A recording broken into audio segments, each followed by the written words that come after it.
All right, guys. So today we are going to talk a little bit about the Internet of Things.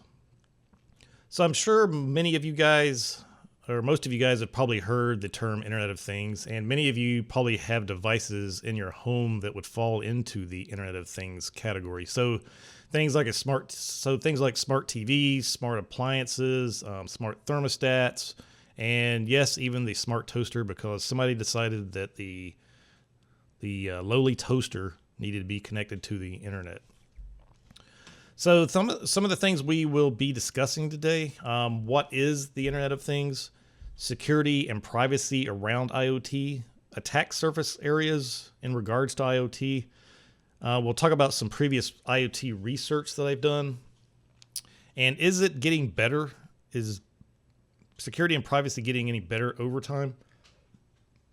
And how to protect yourself if you're going to use these devices in your home. All right, so the definition of Internet of Things. So as you can see on here, it's rather lengthy. And if you read the whole thing, it pretty much could include just about anything that's connected to the internet.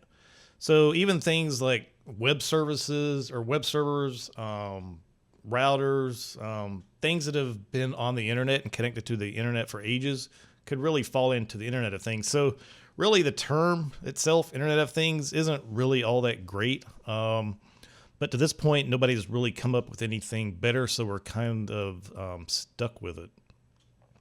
So one of the things to consider when you think about Internet of Things, instead of thinking about it as anything that's connected to the internet, think about it in this way: things that have basically been converted from being dumb devices to smart devices. So we go back to the toaster.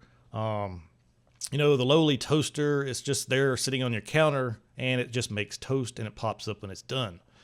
But now somebody's decided, we need it connected to the internet. Maybe you can set the temperature of the toaster from your phone or mobile application. Maybe it sends out notifications to your phone going, hey, the toast is done, that sort of thing. So that's one way to think of the Internet of Things. Something like that has kind of been taken from being a dumb device to a smart device. So one of the other things we want to talk about when we talk about the Internet of Things is consumer routers, because they're one of the integral parts to, especially on the consumer side, getting all these consumer IoT devices connected to the internet. Really, without the router, a lot of the connectivity from IoT devices wouldn't be possible. So we actually throw those into the Internet of Things because, one, they're integral, and two, they've got their own security issues that we have to deal with, which kind of adds on to the whole security issues around the Internet of Things. So you've got the devices themselves, and then these devices are connected behind routers, and the routers themselves have issues. So it kind of gets to just add on top of itself when it comes to security issues and just the whole IoT ecosystem. But whatever the definition is for the Internet of Things, these devices are really here to stay. They're not going anywhere, and they're only going to get more pervasive. So we really need to take precautions in these early days of IoT. All right, so let's talk a little bit about security and privacy. So like I said, these devices, Internet of Things, they're not going anywhere. Gartner says that 8.4 billion connected things will be in use for 2017, so that's a lot. So one of the things you need to think about when you think of IoT devices, it's not like you've got a mobile application and you've got vulnerabilities associated with that mobile application, and that's pretty much it, and that's really all you need to fix. The problem with IoT devices is they pretty much cover the whole gamut of things that we look for when it comes to vulnerability. So these devices combine web applications, they combine mobile applications, they combine back-end systems, they have locally stored data, they have cloud stored data, and a whole ton more of other stuff they do. And when you actually start thinking of IoT devices in these terms, where they basically touch all these different areas in security or that involve or have security issues, the vulnerabilities start to multiply exponentially. So while you may have a mobile application that's associated with an IoT device that may have a few vulnerabilities, when you combine the vulnerabilities in that mobile application with vulnerabilities that are found in the web application, vulnerabilities in the back-end system, a few vulnerabilities quickly turns into 50, 60, or 100 vulnerabilities when you're talking the whole complete IoT device and everything that's associated with that IoT device that's needed to make it function correctly. And the big problem right now is that security and privacy really take a back seat for manufacturers. Really, it's not even on their radar for the most part. It's kind of one of those things that's way over the horizon that they can't even really see. So it's kind of out of sight, out of mind. But they're in such a hurry to get these products to market as quickly as possible. So they don't even bother to try to implement security and privacy these things. Like I said, it's just get these things out in the market as quickly as possible. I mean, the other thing is a lot of these things are low margin, so they need to get these things out quick, and they need to sell tons of them to make any money. However, given all the things that manufacturers aren't doing from the security and privacy side, fortunately, this hasn't gone unnoticed by certain groups. So one of those groups is the FTC, the Federal Trade Commission. So I think sometime last year, the FTC ordered ASUS, which ASUS makes lots of different things. They make computers, laptops, routers, that sort of thing. But this particular order was associated with the lack of security in their routers. So the FTC ordered ASUS to maintain a security program for the next 20 years. And over the course of those 20 years, ASUS is subject to independent audits to make sure that they actually have a security program in place and that they're actually following it. And then in another lawsuit brought by the FTC against a router manufacturer, in this case it was D-Link, and actually they brought this lawsuit against D-Link for not only their routers but their cameras as well. And again, it was brought against D-Link because of inadequate security. So this one I think just came about earlier this year. So this one's still ongoing. So there hasn't really been any settlement with D-Link as to what they're going to do. But I think one of the stories I read that D-Link's basically saying that whatever the FTC is saying is not true and that they don't have inadequate security. However, there's plenty of stories about vulnerabilities found with D-Link in regards to D-Link routers out there on the internet. So whether that D-Link story will hold true, we'll have to wait and see. And then in another instance, and this one was rather interesting. So New York State, they forced a smart lock maker to improve its security. So they actually went as far as making the smart lock maker put certain items in place. So they told this maker to add encryption to protect passwords, electronic keys, and other credentials on the locks. To use encryption to protect passwords, use encryption to protect electronic keys, and also use encryption to protect other credentials on the locks. And then they also wanted this maker to prompt users to change the default password during initial setup. All these things are really things that you would think would be in place, especially for a smart lock. All these security measures, you'd think they would be in place by default. But again, because the manufacturers are so eager to get these things out in the market, they usually skip over anything that's security related, which is kind of, like I said, it's kind of ironic coming from a smart lock maker, which is meant to protect your home. And this is actually something we saw when we did research on security systems. Home security systems were meant to protect your homes from burglary or intruders or whatever, and a lot of times they had vulnerabilities that could allow an attacker to, do things like simply turn the security system off or whatever. So privacy laws. So there's a couple issues with privacy laws right now. So there was a privacy law that was at the federal level that was put into place back in 1974. Now, obviously, that was way before anybody ever thought about the internet or IoT. So that one hasn't really been updated at this point. There have been some others added, like HIPAA and COPA, to protect specific things, like medical data and data that's collected on children and so forth. However, there's not really anything at the federal level that's specific to data collected by, say, like IoT devices. Now, there are various privacy laws that vary from state to state. However, the rigor of these privacy laws varies widely from state to state.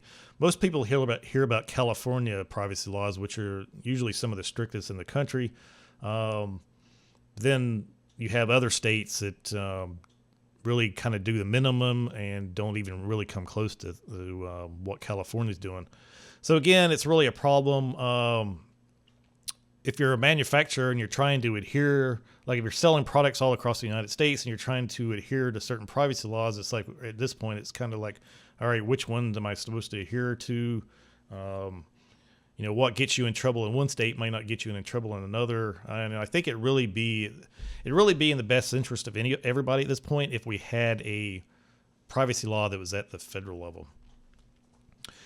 And then there's something, a report that just came out in the last couple of weeks, and it has to do with back-end systems used by mobile app developers.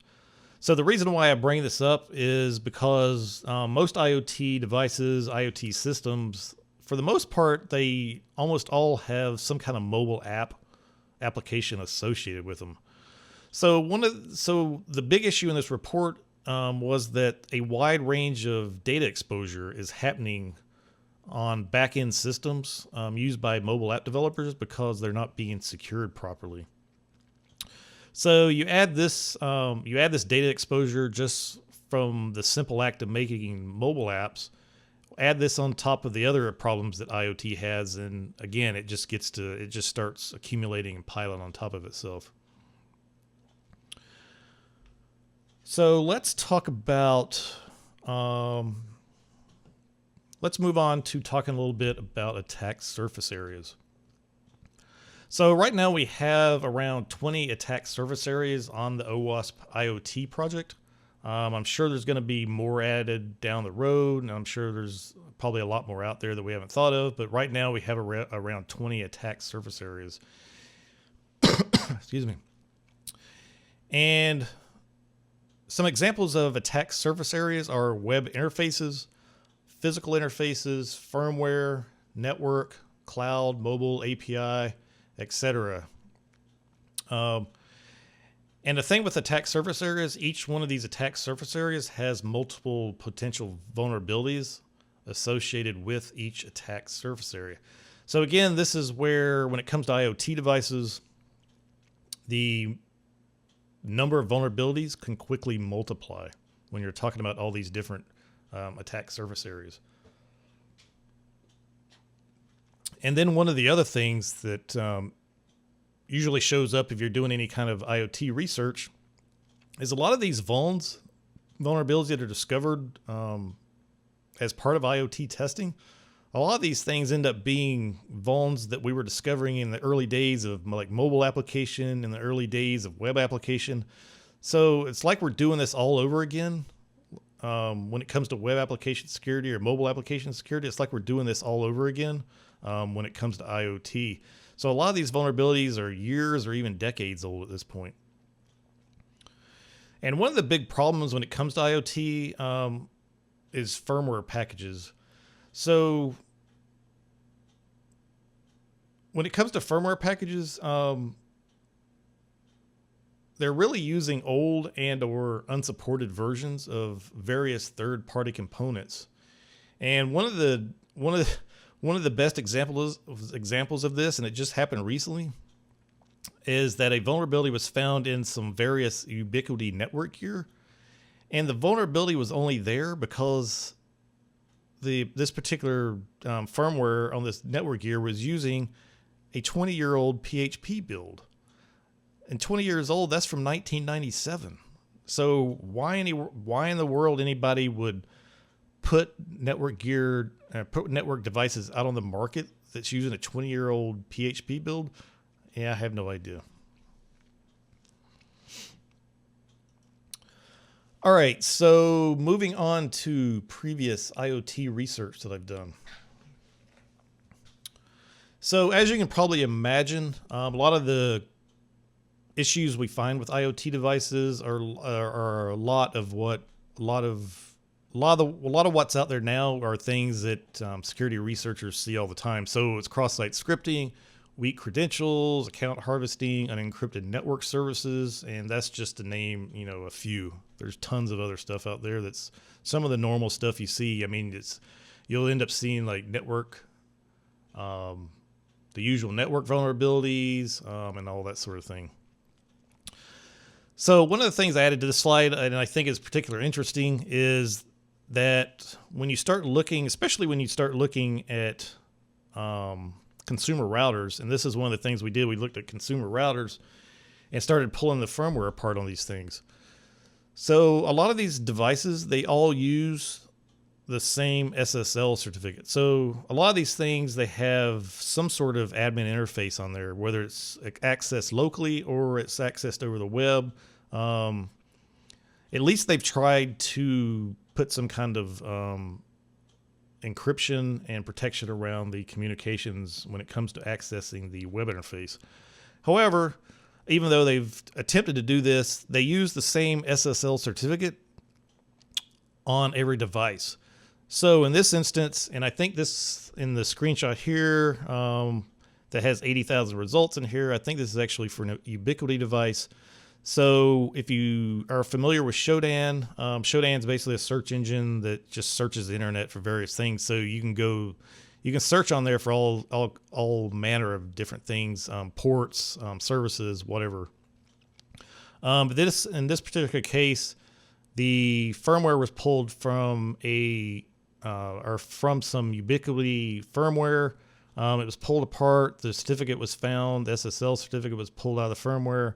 You can generate the serial number of the certificate, pop that certificate number or the serial number of the certificate, SSL certificate, into Shodan, and Shodan will basically tell you how many devices out there are using that same certificate serial number. So this is current, and for this particular SSL certificate I used on Ubiquiti devices, there's about 80,000 devices out there with this on there. And in this particular case, it's even worse because the certificate's private key is on the device. So once you have the private key, you can essentially decrypt any communications using that particular SSL certificate. So yeah, not good. And then here's another one that I find humorous. And again, this was something we found when we were again looking at firmware pulled off of consumer routers. So, like I said, consumer routers have web admin interfaces on there. So obviously they've got to have some kind of web service running on there to serve up the admin pages. So this is an example of one that we found on several routers. It's something called Mini HTTPD. It's just a simple, small web server. However, and you'll notice by the website, it looks like it's a website that was designed back in the 90s. This particular author, he simply put it out here as an experiment on making a web server. This is something that was never meant to be in production or put on consumer devices or whatever. So again, this thing was showing up on multiple devices, and my guess is, somebody said, hey, develop a web application for this particular router. A developer went out on the internet, found something that was free, hey, it works, throw it on there and call it a day. We found another web service on consumer routers. And again, it was just a simple web server, something somebody had made on the internet. And actually this particular web service or the project itself has actually been abandoned. So it's not even supported anymore, yet it's still running on numerous consumer routers out there. So like I mentioned earlier, the firmware is really just it's just a big mishmash of third-party components. Some are updated, some are old to begin with, some are never updated, and that sort of thing. So yeah, it's just kind of it's a big mess when it comes to firmware on consumer routers. And going back to and continuing the conversation on about consumer routers. So if you ever pull the firmware apart, you'll notice on a lot of the routers out there, they have some third-party components built into them to help make them function. And some of the more common ones are BusyBox, which is a piece of software that gives a user some limited Linux commands to use from the command line.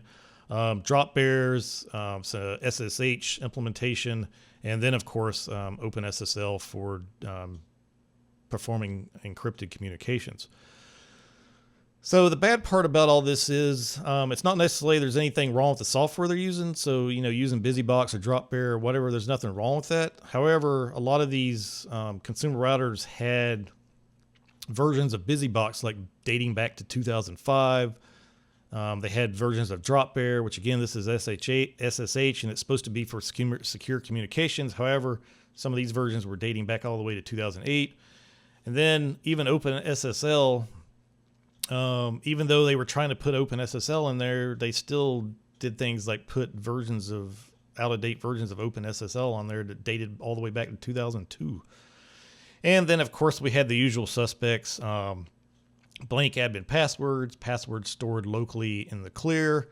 And, of course, one of the big problems right now with not only consumer routers, but all IoT devices is the lack of updates. Now, there's plenty of devices out there that get updates on a regular basis, like my thermostats. I see them getting updates all the time, but there's a whole lot more devices out there that have been thrown out of the market, and the manufacturers have absolutely no intention of ever updating these things. So as long as some of these devices are active and persistent on the internet, there will be vulnerabilities that can be taken advantage of. All right, so here's the question. The research we did was from a year or two ago. So in the meantime, I think the question right now is, and this should be a question that's asked on a daily basis, really, is it getting any better over time in regards to IoT security and privacy? And unfortunately, the answer is not really. Again, I go back to there's tremendous pressure on these manufacturers to get these devices out to market. Again, they're low margin.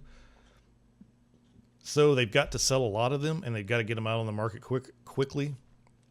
And a lot of times the manufacturers have absolutely zero time to include security and privacy.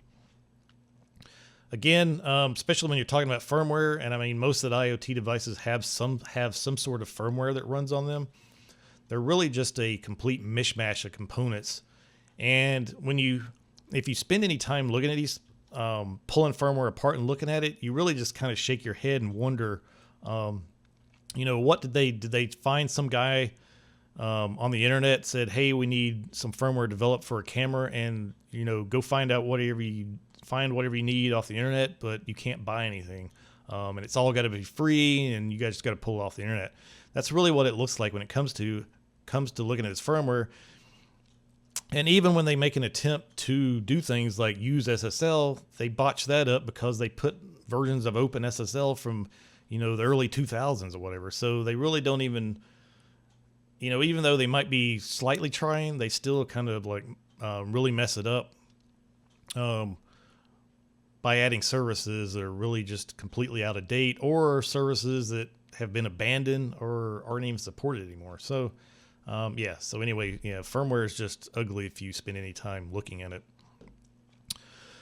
And then also there's technical limitations to a lot of these IoT devices, like low processing power. A lot of these devices hardly have any processing power, really, and a lot of them really, they only have the minimum processing power needed to serve whatever function it is they're trying to serve.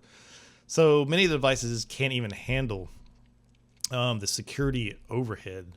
So like security overhead that's required from SSL or performing on-device encryption, those sort of things. A lot of these devices can't even handle it. And then we have a couple of things that have been in the news lately. So, and that's botnets and DDoS attacks related to IoT devices. So I'm sure most of you guys have heard of the Mirai botnet. That's one of the biggest botnets that's been in the news lately. A couple of examples of where the Mirai IoT botnet was used in DDoS attacks. And these are a couple things you might have heard already. It was used in a DDoS attack against the Krebs on Security site, and the amount of traffic flowing to his site reached 620 gigabits per second, all just because of the Mirai botnet. And then there was another reported attack against the web host OVH, and that one apparently reached 1 terabit per second. So yeah, so even though these IoT devices are small and a lot of times they don't lack any power, processing power, when you combine millions of them, it gets to be a problem. And then actually one other thing I wanted to mention as far as IoT devices being used in botnets. And then there was a third story. There was about 1 million Deutsche Telekom routers that were crashed by exploitation attempts from some kind of variation of Mirai. So yeah, so like I said, not good when it comes to IoT botnets. So, and then, and this is, I think this was just something recently that showed up. There's another IoT, there's some more malware that goes after IoT devices. This one, in this case, it's called Perserai. And it's actually targeting 1,000 different models of IP cameras, and it takes advantage of these IP cameras by universal plug and play. So again, if you got consumer routers and you're running IoT devices at home, definitely make sure universal plug and play is turned off. There's just no really good reason to have that on. And then data breaches. So there was an interesting study that just came out, and it involved 553 IT decision makers. And this was in regards to IoT or data breaches caused by IoT devices. So what they found in the study was that 78% of these IT decision makers thought that it was somewhat likely that their organization would experience data loss or data theft due to IoT devices in the next 2 years. So that's pretty, if you know, from an IT standpoint, that's pretty scary. I mean, these IoT devices are obviously becoming more pervasive from a consumer standpoint, but they're also going to start showing up more and more in the enterprise. All right, so by this point, you're probably saying to yourself, wow, maybe I should just throw all my IoT devices away, or maybe I was thinking about buying that smart thermostat and now I'm not going to. So personally, I have multiple IoT devices running at my house. So I've got some smart thermostats, I've got some security cameras, I've got some of the Amazon devices and that sort of thing running. But the thing you've got to remember, and you need to really make every attempt to do this if you're going to run these IoT devices, especially at home, is segment your network if you can. So like I said, I have these devices running at home, and I have these things absolutely separated out from my core home network. And since most of the IoT devices, not all, but most are wireless, and a lot of the consumer routers, the newer consumer routers allow you to bring up multiple wireless networks. It's pretty simple to simply put these IoT devices on their own wireless network so that they're not really touching anything and they can't hurt anybody but themselves. So again, if you're going to run these at home, try and put these on a separate network of some sort. Now, like I mentioned early on, the IoT devices have their issues, but as I mentioned too, the routers have their own set of issues. And there's not a whole lot. If you want to have internet at home, unfortunately, there's not much you can do. You don't really want to connect things on your home network directly to the internet, obviously. So you want to put some kind of router in front of them. So obviously, having some router in front of them is better than not having anything. But you got to keep in mind that these routers do have their own set of issues that come with them. And again, like I mentioned, if you've got a consumer router, definitely check for universal plug and play and make sure that is disabled. I haven't bought a router in a while, so I don't know if they're coming with UPnP disabled by default these days. But I know a lot of older routers in the past would come with UPnP enabled by default.